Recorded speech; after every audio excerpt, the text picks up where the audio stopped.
Hello everyone, student corner চ্যানেলে সকলকে স্বাগত জানাই। তোমরা যারা মাধ্যমিক পরীক্ষার্থী, তোমাদের আজকে যে বাংলা পরীক্ষা হলো, স্টুডেন্ট কর্নার সাজেশন থেকে 100% কমন এসছে। শর্ট কোশ্চেন থেকে শুরু করে বট কোশ্চেন, রচনা সবই কমন এসছে। তাই দেখে নাও একবার, এমসিকিউ উত্তরগুলো মিলিয়ে নাও। প্রথমে হচ্ছে ছদ্মবেশে সেদিন হরিদার রোজগার মন্দ হয়নি। কোন ছদ্মবেশে বাইজি? পরে প্রশ্ন, আমি বাবু ভারী ধর্মভীরু মানুষ। ধর্মভীরু মানুষটিকে গিরিশ মহাপাত্র। অমৃতের মতো ছেলে পেলে হিসাবের বাবা কতজনকে পালন করতো? 21 জনকে। আমাদের ডান পাশে ধস, গিরিখাদ। পরে প্রশ্ন, প্রলয় উল্লাস কবিতার উৎস গ্রন্থ অগ্নিবীণা। কুম্ভকর্ণের দেহ কোথায় ভূপ্রতীত? সিন্ধু তীরে। পরে প্রশ্ন, বৈজ্ঞানিক সাহিত্যে যত কম থাকে ততই ভালো। এটা হচ্ছে অলঙ্কার। পরে প্রশ্ন, নিবের কলমের মান মর্যাদা বাঁচিয়ে রেখেছিল একমাত্র সত্যজিৎ রায়। পরিভাষার উদ্দেশ্য হলো ভাষার সংক্ষেপ ও অর্থ সুনির্দিষ্ট করা।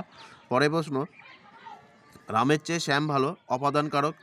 পরে প্রশ্ন, বাক্যকর্তা ও ক্রিয়া যদি একই ধাতু, এটা হচ্ছে সমধাতুষ্কর্তা। পরে প্রশ্ন, যে সমাসের সাধারণ নিয়মে ব্যাসবাক্য হয় না, ব্যাসবাক্য নির্ণয় করতে গেলে অন্য পদের প্রয়োজন, সেটা হচ্ছে নিত্য সমাস। পরে প্রশ্ন, ক্ষণস্থায়ী পদটি সমাস হলো ব্যাপ্তি তৎপুরুষ। পরে, দুটি সরল বাক্য যখন সংযোজন অব্যয় দ্বারা যুক্ত হয়, যৌগিক বাক্য। ফেলে আসা দিনগুলি আমার মনে পড়ে গেল, এটা সরল বাক্য। যে বাচ্চে কর্ম প্রধান হয়ে ওঠে তাই কর্তৃবাচ্য, তাকে কর্মবাচ্য বলে। পরে প্রশ্ন, তোমার গল্প আমি ছাপিয়ে দেবো, এটা হচ্ছে কর্তৃবাচ্য। এবার দেখো কিউ, দেখো সব প্রশ্নই কমন এসছে। কি আশ্চর্য, চমকে ওঠা ভবদোষে চমকে ওঠার কারণ কি? অমৃত বয়স 10 বছর। তারপর হচ্ছে কি, এই ভীষণ মধুর শব্দ শুনিতে শুনিতে সর্বাঙ্গ অবশ, এটা হচ্ছে নদী ও বৃষ্টির মিলিত শব্দ। তাহলে মুখ ফিরিয়া হাসি গোপন করিল। হাসি গোপন করার কারণ তপনের চরম উত্তেজনা দেখে মাসি কৌতুক হয়ে গিয়েছিল। তারপর হচ্ছে সারা বাড়িতে শোরগোল তপনের লেখা নিয়ে। তারপরে দেখো, দণ্ডচারী এই মতে, এক দণ্ড মানে 24 মিনিট। ক্ষমা করো, এই উক্তির মধ্যে দিয়ে কবির কী মনোভাব প্রকাশ পেয়েছে?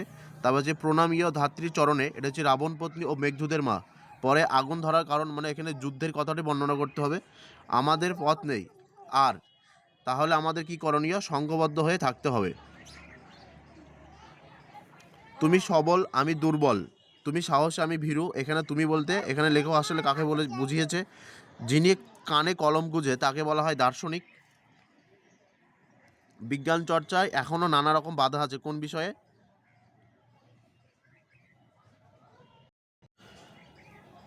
বিজ্ঞান চর্চা এখানে বোঝানো হয়েছে যে নানা রকম আছে। রাজশেখর বসুর মতে যে প্রধান বাধা হলো যে উপযুক্ত পারিভাষিক শব্দের অভাব, ইংরেজি কথা বলা হয়েছে এখানে। তারপরে দেখো, কলকাতা বিশ্ববিদ্যালয়ের পরিভাষা সমিতির সঙ্গে কারা কাজ করেছিল? রাজশেখর বসু।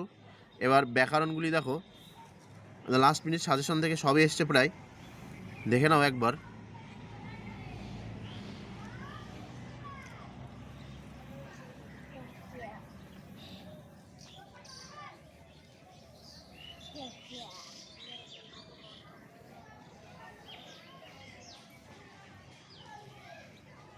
গল্প আর কবিতার বড় প্রশ্নগুলি দেখো, ঠিক যেভাবে আমি বলেছিলাম, সাজেশন দিয়েছিলাম, সে সাজেশন থেকে 100% কমন এসছে।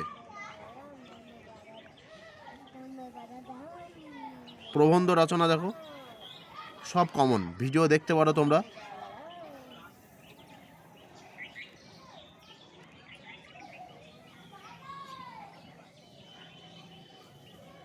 আজকের মতো বাকি বিষয়গুলোতে কমন পেতে চাইলে অবশ্যই চ্যানেলটি সাবস্ক্রাইব করো। আর যেসব সাজেশন দেওয়া আছে ইতিমধ্যে আমাদের ইউটিউব চ্যানেলে, স্টুডেন্ট কর্নার চ্যানেলে, তোমরা তাড়াতাড়ি গিয়ে ভিডিওটি দেখে নাও। আশা করি এখান থেকে সব কমন পেয়ে যাবে। ধন্যবাদ, ভালো থেকে সুস্থ থেকো। পরবর্তী কোনো একটি নতুন ভিডিওতে দেখা হচ্ছে।